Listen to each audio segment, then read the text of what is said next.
On this week's episode, we do a Q&A with property finance solicitor Ed Zneimer. We talk about steps to take to get a job as a lawyer, title issues, and much more. Now it's time to spend 30 minutes in finance. All right, thanks for coming on again, Ed. Really appreciate you taking the time to do this Q&A with us. We've got around about 10 questions or so from the audience that listened last time. And we kind of just want to run through them, get your opinion, and we'll go from there. So shall we kick off with the first question, which is, how long does it actually take to become a solicitor, or how long did it actually take you, rather specifically, to become a solicitor? Thanks, David. First of all, thank you very much for having me again. So for me personally, I have a first degree, not in law, and therefore the process for me was that I needed to do a law conversion course called the Graduate Diploma in Law, which was 1 year, followed by a second year of study. This is full-time study. So you have your non-law degree, then GDL, Graduate Diploma in Law, followed by the LPC. So that would have been 5 years so far on my route, and then 2 years once in a law firm on a training contract. So that's 3 and 2 is 5, and another 2 is 7 years. However, what I would say, there's two caveats to that. Firstly, if you are someone who has done a first degree in law, then you do not need to do the Graduate Diploma in Law. So you would have done 3 years as a first degree in law, followed by 1 year full-time study, or it can be part-time, but let's say you do it full-time, 1 year full-time study LPC, and then 2 years training contract. So that would be 6 years for those people who've got a first degree in law. Beyond that, what I'd say is, now that describes, and this is sort of like a headline newsflash, that describes the previous system. So I would urge people who are looking now into qualifying to check out all of the details which are available on the Law Society website, because the qualification system has changed, and there's a new route to qualifying called the Solicitor's Qualifying Examination. So what that means is that system applies, I think it's since autumn 2021, and that's a whole new system or route to qualification. So unfortunately, because it hasn't impacted me directly, I don't know exactly how that works. It's very or fairly new, and people would need to look into that. No, that's perfect, and obviously it's quite a long time. That's the same as being a doctor, isn't it? What qualification do you actually end up with once you've done that? Is it the equivalent of a master's or a PhD, or is that not really how it works? Well, so what I just described was you'd end up as a qualified solicitor. Now, en route to that, when you have done your law degree, or your non-law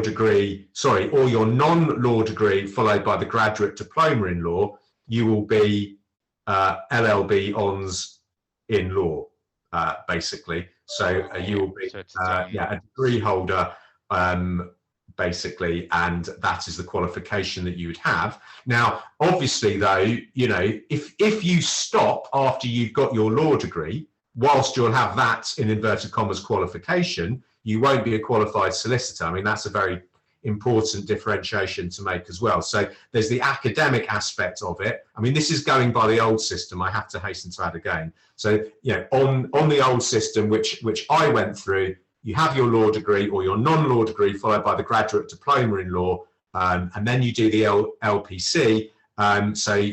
But unless or until you actually have a training contract at a law firm, and you've gone through that and passed the requisite details for that, you won't be a qualified solicitor. So there's very much, or there was, pursuant to the old system, a two-tiered process that you need to go through: academic and then practical, until you're actually qualified as a solicitor.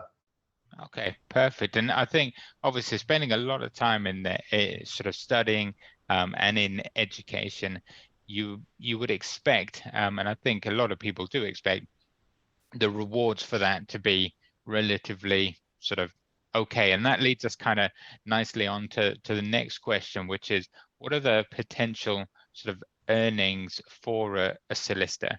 And be sort of, that can be, if you could walk us through the sort of rough stages, as in right when you join, sort of roughly, obviously don't need to give specifics, all the way to, let's say, partner level, if you have any knowledge of that. Yeah, I think. Well, I think what I would say is that there's a massive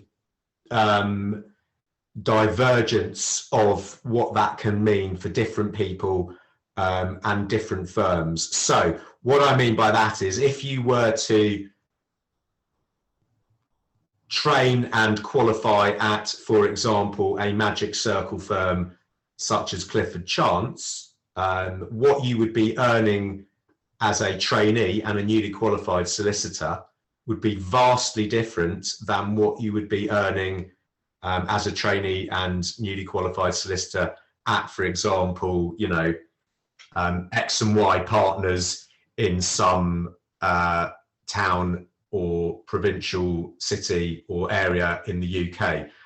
That's not to say one is better than the other or anything like that, but there's a very vast reality gap in terms of the earning potential between those two different types of firm. So, you know, it's really almost how long is a piece of string question. You know, so the ballpark figure, I guess, for a trainee, and I won't give specific numbers because I'm not sure exactly what they are, but I would guesstimate that, you know, a trainee at Clifford Chance is possibly earning at least double, if not more, perhaps, than a trainee at a small firm elsewhere in the UK. So it is a difficult question to answer. And what I would say is that, you know, and this might be going slightly off piste and things we're going to cover in the next questions, that, you know, what I would say is though that, you know, law, I think, still represents a solid career choice for certain, and the earning potential, whatever area of law you're in, is reasonable, and, you know, there is a certain cachet still, I think, and a certain certainty as to future qualification, or as certain as one can be in any profession or line of work these days. However, I think the days when all lawyers necessarily are very well off has gone. I think that's something that I would point out as well. So I think that people should be, you know, looking very carefully into, you know, what their expectations are, and making sure that they're aware of, you know, the ranges of what it can mean to become a solicitor or a lawyer, and the earning potential, and that being subject, as I say, very much to the size, profile, and type of firm and type of law that you're going to end up practicing. Okay, because again, this very, very neatly, it's as though this was planned, but it definitely wasn't. Leads us to the next question. And if you want to go to one of those bigger law firms, for example, or succeed as a solicitor, full stop, what are the sort of skills that they're actually looking for from you, an individual, assuming obviously everyone's got the same sort of grade when it comes to their degree or whatever, or their diploma? What are they actually after? What would you look for in a sort of a new hire, just to sort of see if they'd be any good at actually being a solicitor? Well, I think as you've alluded to, I think the first step, or the prerequisite, is academics, and I will mention that because, you know, that I think any firm that's looking to take someone on as a trainee will have a high expectation as to that person's academic achievements, certainly at A level and certainly at degree level, and so that's kind of a given. You know, and then building on that as well, I think it's a given that you have to have certain skill sets, so, you know, attention to detail, good communication skills, good written skills, etc., etc. But I think above and beyond that, you know, it's a very it's exceptionally competitive to become a trainee, to get a training contract in any sort of firm. I would hasten to add that. And you know, my personal experience, as you're aware, David, and I don't know if the listeners are aware or not, but I did qualify later in life. And I was at law school. This is you know, kind of a bit of a divergence, but I was at law school with some very bright and intellectually very good friends, colleagues, whatever you want to call them, students, and you know, with excellent academics, but who never were able, unfortunately, to secure training contracts because it is very, very competitive. And those people, my experience, have gone off, a lot of them, to do other things as a result, and you know, haven't gone down the route of ever becoming a solicitor. So what I'd say is, you know, you really need, and I think as a person who's hiring, looking at, you know, the plethora of applications that they are receiving, you know, you're looking for things that are standing out. And what I mean by that is, yeah, and again, it's not something that I've looked at very recently, but I know intuitively, and from my experience as well, I have to say, as a previous career recruiter prior to my law degree and qualification and career, I was in recruitment. So I think what I think people are looking for is that little bit extra, that little bit above and beyond, you know, achievement wise, whether it's things like the Duke of Edinburgh Awards, whether it's things like excellence in sport, whether it's things like achievement in, you know, charitable pursuits, whether it's music, or whether it's theatre, or whatever it is, just something that, you know, shows people that you are someone who is able to stand out and push yourself to get the most out of your own capabilities, and to take your abilities and to really fly in a competitive environment, because that's what I think law requires. I think be above and beyond, you know, the basic skill sets and the ability to, you know, to do the work. You know, it does require a certain bit of something extra, or at least to get your foot in the door does anyway.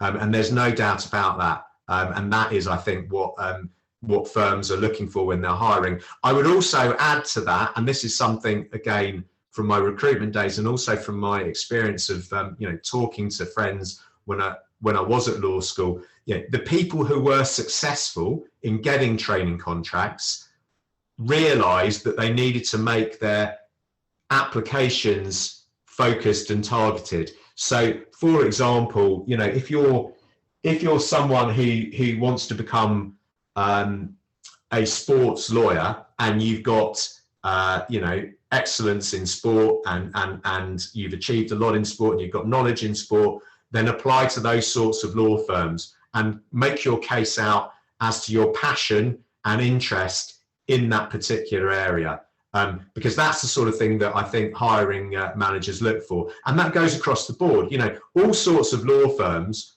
whatever firm they are, wherever they are, will have a focus. They will have a culture, and they will be looking for people who are passionate about the work that they do, and who are likely to fit into that culture that law firm represents. And I think that's very important. So make your applications, make your approaches sensible and targeted, rather than a shotgun approach or a scattergun approach, whereby you are applying to 100 law firms, but not really making those applications focused. That's how I would advise someone to go about it.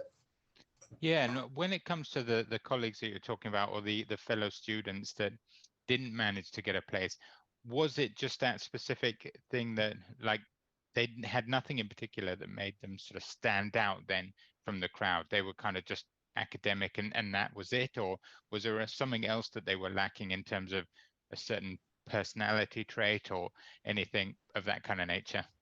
I think that's, I wouldn't like to be so definitive in answering that. I think there, you know, as with all things in life, often there is an element of luck involved. but at the same time, and I'm sort of throwing out, whatever the word is, sort of catchphrases here. People make their own luck to a certain extent, and I think you have to believe in yourself. So I think belief, resilience, and passion, and at the end of the day, the interviewing process is very rigorous. The application progress is very rigorous. Make your application stand out on paper. If you're in an interview, be passionate, communicate, and make your answers resonate with the person who is interviewing you. I wouldn't like to say above and beyond that, why certain people didn't get there.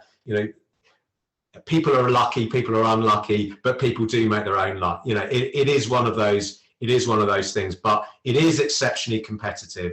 And I do think, having said all of that, I do know people who didn't get a training contract for many years and went into firms, paralegaling or whatever else, and stuck with it, and have now, maybe 5 years after finishing, or even longer after finishing their academic part of the process, gone on to secure a training contract. Again, I would just reiterate what I said earlier as to the new route to qualification, which is something that I'm not overly familiar with, and I would stress again to people that they should check out exactly how that works. Sorry that I haven't got chapter and verse on that new process at the moment. Don't you worry, we'll forgive you. And then so in the day-to-day side of things, you'd say that, as in, once you're actually got a position, it's pretty much that sort of eye for detail. Is that kind of the major thing, and the ability to sort of shift through? Is there a lot of information that you need to go through, or how does that work? And this actually, I'll ask you the next question, because it again fits in very nicely to that. Is one of our listeners did say that they've always been interested in becoming a solicitor, but they're not a very quick reader. So obviously going through pages and pages of documents, how would that affect or impact them? And is that something that you think is a prerequisite? I wouldn't say necessarily that you need to be a quick reader. I think if you're someone who has managed to get, the right level of academic qualification and results, good A-level results, a 2-1 degree, maybe a 2-2 degree in some circumstances, or higher, then you're likely to be able to read quickly enough to deal with what's required once you're a trainee at a law firm. And I think there's very much a balance, because you've mentioned attention to detail, as have I. A quick reader may not be someone who is taking in everything that they need to. So I think it's an ability to get things done within reasonable timeframes. If you are someone, however, who has gone on, as I said, to have got a good degree, then I suspect you're going to be able to read quickly enough. Does that answer that question? No, that's perfect. Yeah, because it is one of those things. I think that somebody's slow reading might be very different as well to some others. So I know I'm not the quickest, but that's compared to what, I guess, really. So if you're right, if you've got that far, you're probably good enough, and that's the key. Moving on to the next one, just because I'm conscious, obviously we've got quite a few to go through. These are, from now on, they're more sort of property related, as opposed to the job in itself.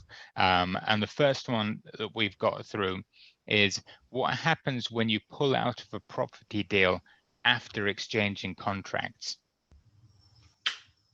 Okay, so it depends who you are in that scenario. Assuming, whether you're I think this is assuming that you're the buyer.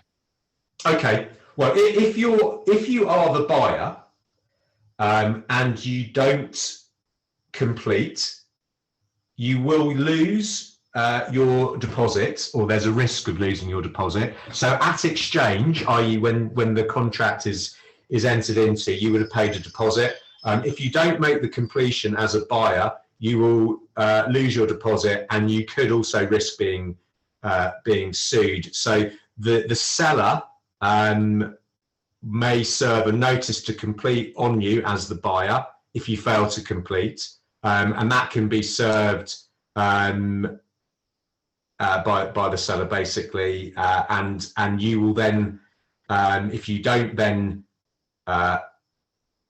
complete after the notice to complete has been served, within a 10-day period, then the seller can effectively rescind the contract and walk away with your deposit. Oh wow, yeah. And potentially further costs and interest, etc. And what happens the other way around if the vendor tries to pull out? So if the seller fails to complete, the buyer can effectively revoke the contract. The deposit will be returned to the buyer, potentially with interest as well, and the seller is likely to be liable to pay for any outstanding fees from the contract, etc. So yeah, I mean that can happen as well. Yeah, so there's no way to force the sort of purchase or anything like that from the buyer's side, is there? No, the buyer takes the decision, or out of necessity, decide. Well, in pulling out, basically the buyer risks losing their deposit. That is the that is the trump that the seller can play.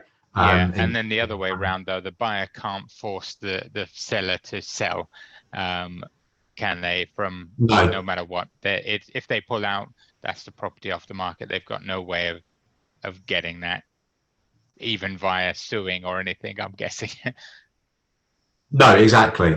Yeah. Now, that seems fair enough to me, because otherwise that would be quite harsh. There doesn't seem, it seems fairly heavily weighted on the sort of the seller's side of things. Is that do you know if that's any particular reason to that? As in, the deposit on the line generally is, say, 10% or so. That's quite a reasonable risk for the buyer, and then just covering cost for the seller if they pull out isn't really that awful by comparison. So yeah, it seems, but I guess that what else could you do, really?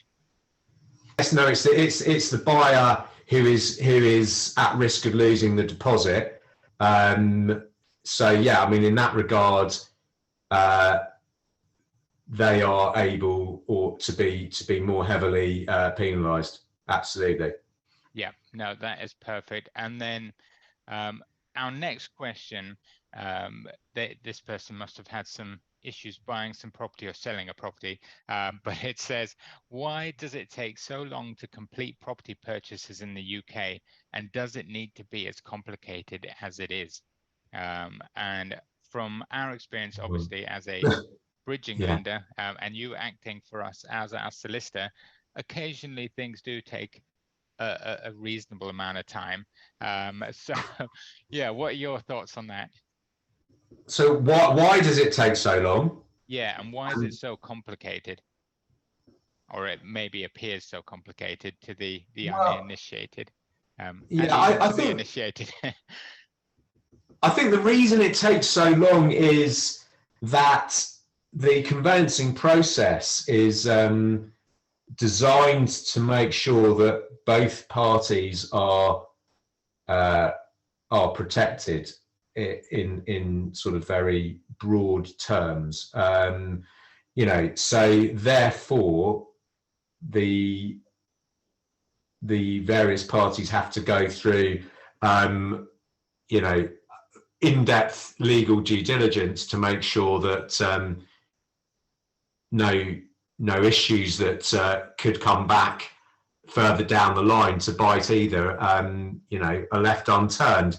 I guess that though, you know, sometimes I would say it doesn't take so long, and sometimes it can be relatively quick. You know, it often takes so long though because either one of the parties decides that it should, for a variety of reasons. So, for example, you know, the parties exchange on day one, and then for a variety of reasons, either one of them may decide that they don't want to complete for, you know, a period of a month or 6 months down the line, whether that's related to, you know, a secondary further transaction. The seller might not be able to complete their purchase for a period of time. So there's often a chain involved, I guess is what I'm saying. So, you know, because there's a chain involved, not everyone in the chain is able always to have the same timescales in mind. So, you know, that necessitates often the deal taking longer. I think in terms of the complexity, as I've said, really, the reason is that, you know, people want to be sure that they've been advised that there's nothing that is you know, left unturned. So, you know, there's a whole series of aspects that the advising solicitors look into from the legal side of things, from the title to the property to the searches, etc. And then on the other hand, you know, there's also surveyors who are involved. You know, let's say, for example, you're looking to buy a property and you have a survey done, which you would potentially do on your own volition, or your lender may require it, and that unearths an issue that requires further investigation or further reports or further specialist surveys, you know, or remediation work. So, you know, there's a whole range of reasons for why it may take so long and why it is, you know, potentially so complicated. You know, however, in a chain-free transaction, if you're lucky, you know, the whole deal could complete within, you know, a month. So I think it's again a little bit of a range of issues that come into play. But I think on the positive side, having gone through all of that, you know, a party, seller and buyer, either should be satisfied. One of the things that the kind of the interesting bit, obviously, about the whole sort of the UK, well, it's obviously different in Scotland, which we sort of, that's, you know, that's not something that I don't think you deal with, but it seems to be, because I've got experience purchasing property overseas, and that was, say, way easier, is an understatement, and I think that the sort of the complexities of all the different bodies obviously working together, like you said, the land registry, the sort of the local councils, the searches, all of that sort of stuff. There seems to be far more things that can potentially go wrong. And do you think that is because of, you know, how old the sort of system is, in terms of, obviously there's some really historic things of certain properties, and we'll get to one of those questions a little later, where there's things on the title that maybe are related to things that, you know, maybe don't apply anymore, or but they're still there, so they've all got to be checked and gone through. Does that impact things at all? Well, I do think that there is obviously our jurisdiction is England and Wales, and, you know, there is a Law Society conveyancing protocol, I guess, which is always being updated, and that does lay out, assuming that the firms involved follow the protocol, which they, you know, invariably will do, and that's a step-by-step process when acting for either a seller or a purchaser of residential property. So, you know, it does kind of standardize the process. And as I said, it's designed to make things transparent and efficient, so that both parties can come away afterwards knowing that they've been through the protocol process, and therefore there's unlikely to have been anything that's been missed. You know, and it's designed, I guess, to improve the experience or the process for everyone involved. So I guess that's the solicitors, the clients, and also lenders, clearly, obviously, as well, right? So you know, that may be the background or the reason as to why. So it is kind of a well-established old process, if you like. So I guess, you know, it may be that it's in distinction from what happens, or I know, as you do as well, and as you've said, what happens in other countries or other jurisdictions. So I guess, you know, the downside may be time and complexity, but on the upside, I think that, you know, our system does mean that you can come away, whatever party you are in the transaction, knowing that it's been fairly rigorous and you're unlikely to have missed something. I mean, one shouldn't stereotype, but, you know, one hears about all sorts of horror stories in other jurisdictions about property purchases. Those happen here as well, but are perhaps less so. So, you know, I think, yeah, you have to take the rough with the smooth, I guess, is what I'm saying. Yeah, and that is kind of our next question relates to the title that we were just talking about, and they're asking, what are sort of common things that people should maybe look out on the title of properties that they are looking to purchase? Are there any kind of telltale signs of this will be trouble? Maybe just a couple of examples, if you can think of any that are sort of red flags. Yeah, it's an interesting question because, you know, I'm not sure how many people themselves, prior to instructing solicitors, will have looked at the title itself to a property. So that's very true. Let's assume let's assume they do, just in case, or maybe they're getting the report and title from the solicitor, which is the title that's produced at the end of all the legal conveyancing work, so that people can kind of get an overview of that property title. If there's something on there, are there a few things that maybe that they should be aware of that hold more sway than maybe most people sort of think, or anything like that? Yeah, okay. Well, I think one needs to differentiate, and I don't want to get too technical here, between the title to the property, as in the land registry title to the property, and a report on title, which is more broad and includes, you know, a review or a report on other aspects such as, you know, planning, searches, etc. So if you're looking at the pure title to a property, for example, let's say you're buying a property and you wanted to carry out works to that property, and you knew that you were doing that, and you looked at the title to the property, and I'm talking about the title here as in the land registry title to the property, and on that there were restrictive covenants in favour of a third party, for example, which said, you know, no works to be carried out without consent in writing of a third party who has the benefit of a restrictive covenant. Now, you know, that might necessarily cause an issue because that person may not consent to the work that you want to carry out to the property that you're about to buy in extending it or whatever else. That doesn't mean all bets are off.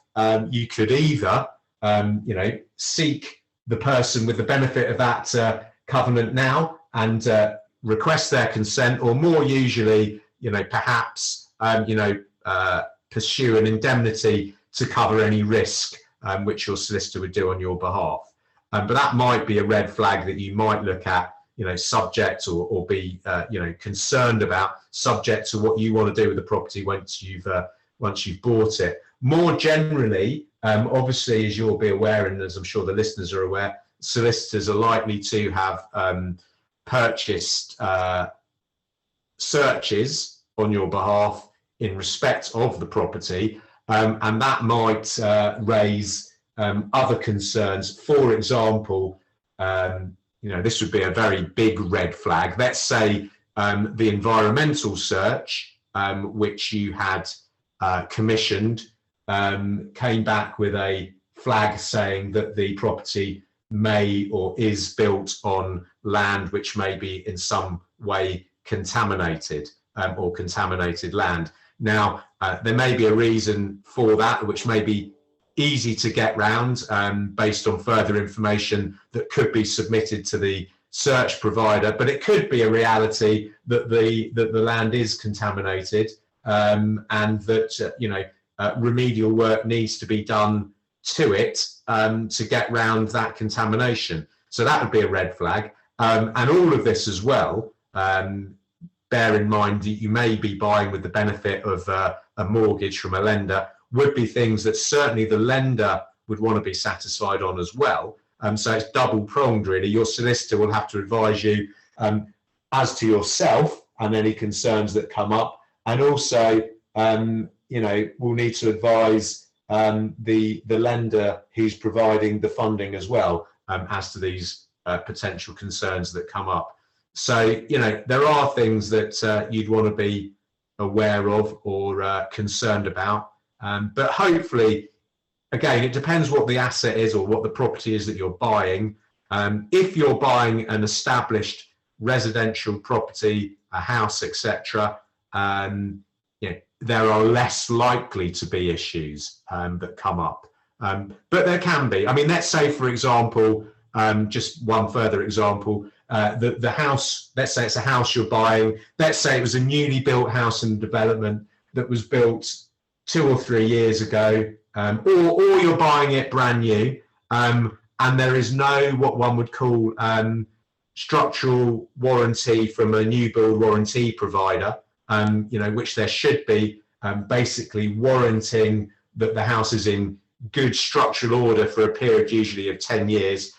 Let's say that none of that was in place. That would be a red flag, and you would be very unlikely to be able to get funding from a mainstream lender if that was the case, and you would also have concerns because you'd want to know that the house was safe and ready to be lived in, and also if you wanted to sell that house within a period of say 10 years, then the incoming buyer would expect to benefit from the residuary of the cover under that structural warranty for the further 10 years. So you wouldn't want to buy a house, basically a new built house, which didn't have some form of structural warranty, or alternatively what one would call a professional consultant certificate from an architect in a standard form, which kind of can sit in lieu of such a structural warranty.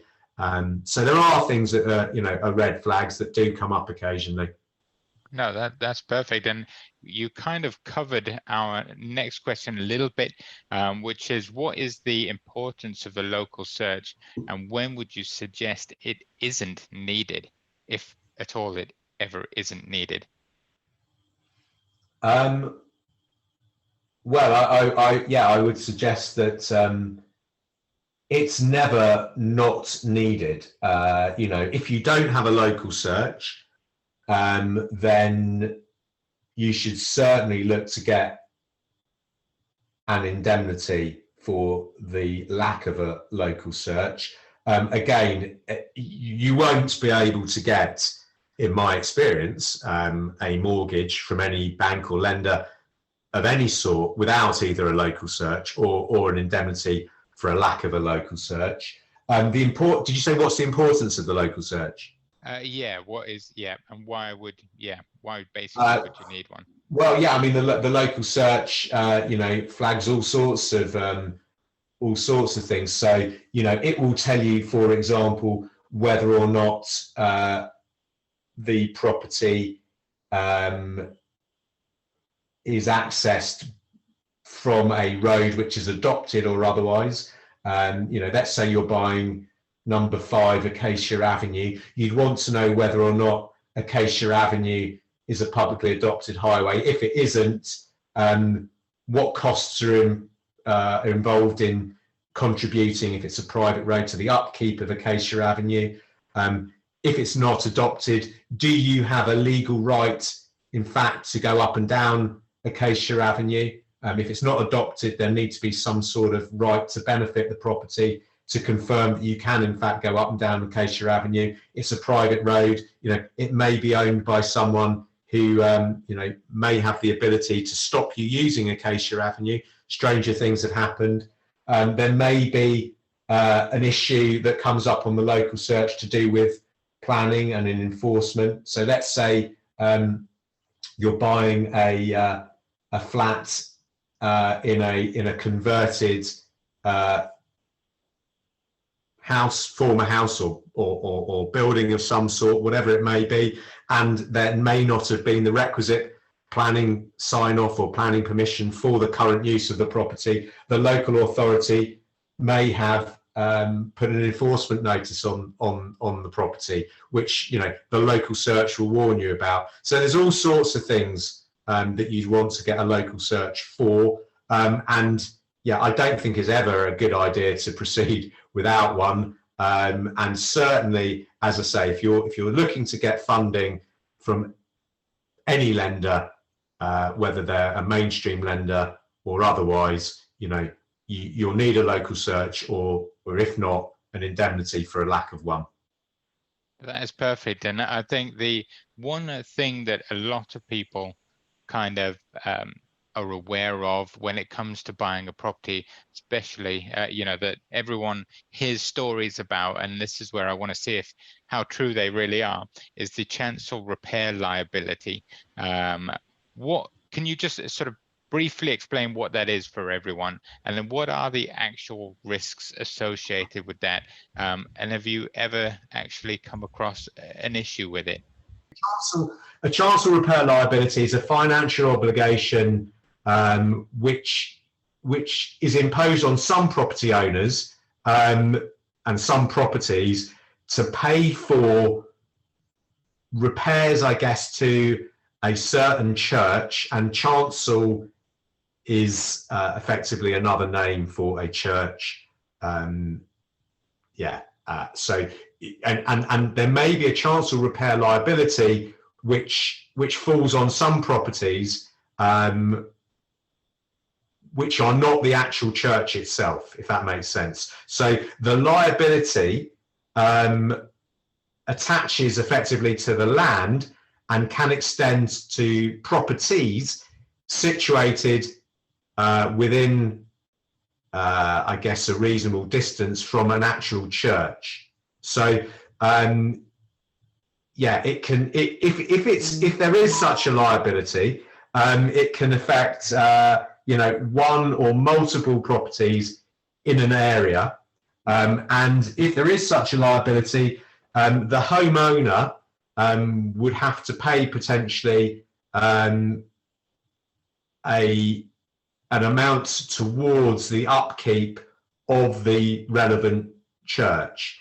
So what happened was, as I understand it, that there was a very famous case, I think it was the case of the Wallbanks, one word, WALLBANKS, where the House of Lords found that the homeowners in that particular scenario were liable for multiple thousands towards the repair of the particular church. So, our advice is always, and different solicitors take different views on this, but our advice is that you should always carry out a chancel repair search, so that you know whether or not there is a potential liability attaching to that particular property. If there is, what you would then do is you would take out an indemnity to cover the very remote risk that you are actually asked to contribute towards the chancel repair, effectively. So, there there was a change in 2013, which effectively meant that if the liability were actually to be an overriding interest, which meant it continues to affect a property, it had to be registered at the land registry and stated on the title as a potential liability to homeowners. And certainly if you see that, then you'd want to look into getting an indemnity. But our advice is, even if the title is apparently clear of any such liability, we would still recommend that you should get a search effectively to see whether or not there is any potential liability.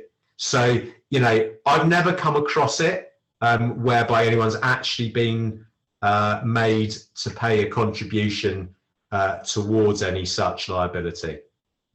Final question we've got here is more about doing the sort of the body that regulates the solicitors, which is the SRA. Obviously, in the financial sort of sector, we've got the FCA that sort of overviews everyone and make sure, and the PRA to make sure people are sort of following the rules essentially and playing sort of with a straight bat. Is that a similar sort of role to the SRA, or what do they actually do, and do you have much involvement with them sort of on a day-to-day? Yeah, actually, it's the Solicitors Regulation Authority. I should just correct that, my error there. So yeah, I mean, yes, I think that's a good analogy or comparison. That, as in with the FCA, yes. So similar to the FCA, the SRA are the regulator. Again, it's the jurisdiction comes into this. So the regulator of solicitors and law firms in England and Wales, and their role is really to protect, I guess, members of, is to protect the public really, so that the public are protected from, for want of a better description, mal or poor practice by solicitors effectively. So that is what they do. And yeah, they're very similar in that regard to the FCA, but for the legal profession. And yeah, they ensure effectively, therefore, that solicitors meet high standards, and they should act to protect the public if and when any risks are identified. So, as a solicitor, we have to be aware of the effective, what it's called, the code of conduct for solicitors, and abide by that. We don't, I guess, have regular or day-to-day interaction with them, but they're there, to fall back on if and when there's an issue that comes up, basically. Yeah, because earlier in this year, I actually saw that they'd taken action on a relatively large firm, and sort of closed them down, which is, it's always interesting to see when they actually do step in. And I'm not too sure of the details, so I won't kind of mention who or what it was or why, because I don't know. Only the fact that they were sort of forced to close. Yeah.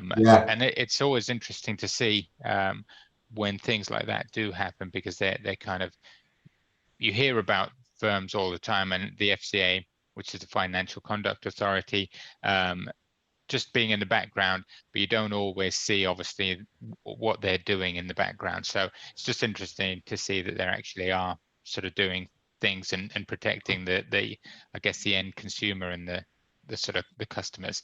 Yeah, well, so I mean, yeah, as a regulator, as you'd expect, you know, there's a well, the code of conduct, as I alluded to already, which embodies, I guess, all sorts of professional principles which are laid down in it.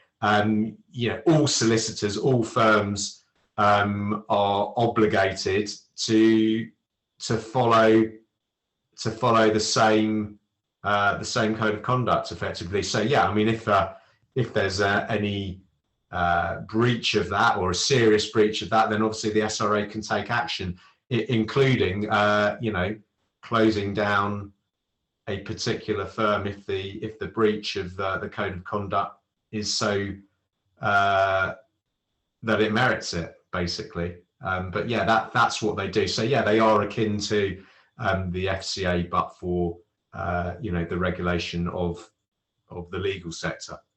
Yeah, no, that is perfect, and thank you for that. And what we're trying to do now, as the sort of last thing, is we are actually asking our guests, as and when we know who the next guest is at the time of the recording, to ask our next guest a question. And we actually had a question from Lewis Casserly from Albatross Capital for you in particular, in relation to, he knew you were coming on, and he's asked how important is the role of the borrower's solicitor when it comes to property finance and lending? Well, yeah, I mean, this is a question, David, that you and I will have close to our hearts, no doubt. The answer is very important.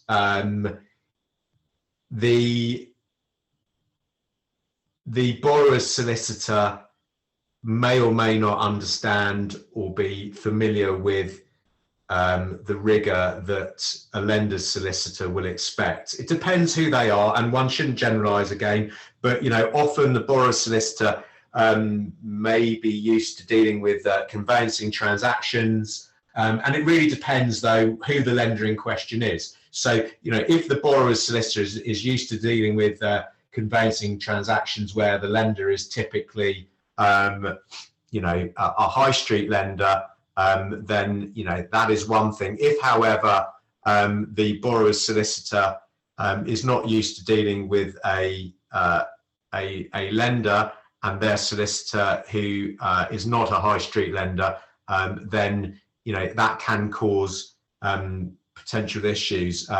So the answer is very important, and you know, that leads on to time impact and whatever else. So yeah, does that answer the question? Yeah, no, that is perfect. Yeah, absolutely. Yeah, because he basically did just ask sort of, and what role do they play in helping the transaction, which is I guess their understanding, because it is very different, as you said. A high street lender's requirements and the timeframes they're expected to work to are very different to a bridger like Albatross Capital or like us at FBSE. So and I guess that the volume of work they do, yeah, it all sort of varies sort of drastically. So yeah, no, that nicely covers it, and I appreciate that. And obviously I sprung that one on you without giving you a heads up, but I knew I knew what the answer would be roughly. As we all know, they are absolutely key to making the transactions happen so smoothly. I would say, just, you know, there's an obligation, not an obligation, but you know, it's up to us as a lender's solicitor in that scenario to work with the borrower's solicitor. You know, it's not an adversarial scenario. Obviously we're working with them. It's just that our client in that scenario, being the lender, you know, requires quite a lot of rigorous legal due diligence often, and you know, it's for us to work together with the borrower's solicitor really to make that clear, and we're ultimately trying to achieve the same objective. So that's important as well. So there's a role to be played by both solicitors in that scenario. Oh yeah, appreciate that. And I think we'll wrap it up there for now. Obviously, we've gone through around about 10 questions or so. We did have more come in, but I think we'll have to get to that another time. If you've got any questions that you want to ask Ed, leave them in the comments below. We'll gather those up once we've got enough, and then we can maybe do another session in a couple of months' time to run through that. So as always, thanks so much for your time, Ed. Really appreciate it, and hopefully we'll get you back in the not too distant future. Thanks, David. It's been a pleasure, and yeah, look forward to catching up soon. And I'd welcome a further interview.